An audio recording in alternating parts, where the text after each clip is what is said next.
បាទជម្រាបសួរបងប្អូនទាំងអស់គ្នាថ្ងៃនេះខ្ញុំនឹងបង្ហាញអំពីកម្មវិធី Stitch Google ដែលអាចបង្កើតជាទម្រង់កម្មវិធីបានគ្រប់ប្រភេទគ្រាន់តែលោកស្រីវាយពាក្យបញ្ជាប៉ុណ្ណោះបាទតោះចាប់ផ្ដើម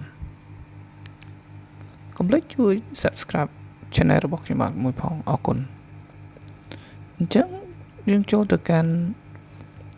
stitch.google.com បន្តមកយើងចុចសាកល្បងឥឡូវនេះកម្មវិធីនេះគឺអាចបង្កើតនៅទាំង UI ជាច្រើនដែលងាយស្រួលនិងរហ័សគ្រាន់តែវាយពាក្យបញ្ជាប៉ុណ្ណោះបាទអរគុណ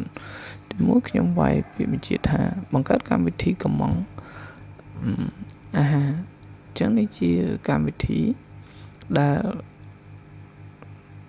យើងទទួលបានកម្មវិធីនេះមើលទៅឃើញថាស្អាតល្អមានការ design យ៉ាងស្រស់ស្អាតតែម្ដងបាទអញ្ចឹងយើងមានផ្ទាំងគេហៅ dashboard បាទផ្ទាំង dashboard មាន menu digital មានការកម្មង់អាហារការទូទាត់ប្រាក់អញ្ចឹងទាំងអស់នេះគឺសុទ្ធតែជាគេហៅថា AI ជាអ្នកបង្កើតផ្ទាល់តែម្ដងបាទអញ្ចឹងយើងសាកល្បងមើលនេះគឺជាការបញ្ជាផ្ទាល់ឧទាហរណ៍យើងចុចប៊ូតុងបង្កើតទាំងគ្រប់គ្រងការកម្មង់មេនុយបាទកំណត់មិនដែរស្អាតអត់អញ្ចឹងឃើញថាវាងាយស្រួលលឿនរហ័សបាទ